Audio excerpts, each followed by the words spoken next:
અત્યારે 5 દિવસથી slaughter house બંધ છે, લોકોની પગાર નથી મળી.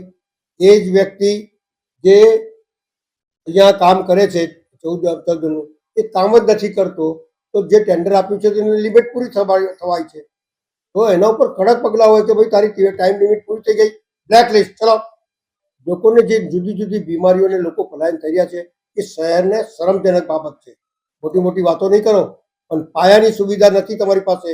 મારો સીધો આક્ષેપ છે કે આ મિલી ભગતમાં જે દવાઈઓનો ખર્ચો, આ ખર્ચો જે કરવામાં આવે છે એમાં મૂળ ભ્રષ્ટાચાર છે, એટલે જ આ લોકો કરતા નથી. કમિશનર એક્ટિવ છે, કમિશનરને બી હું કહી ચૂક્યું છું કે દુર્ગંધ મારે છે.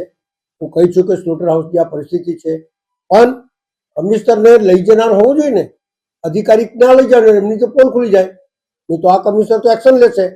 એટલે આપના માધ્યમથી કમિશનરને કહેવા માંગુ છું કે આપ શ્રી ત્યાં સ્લોટર હાઉસ પર જાઓ, લોકોની વેદના સમજો, લોકોની મુસીબત સમજો અને આ શહેરને દુર્ગંધ મુક્ત કરાવો, એવી મારી માંગ છે.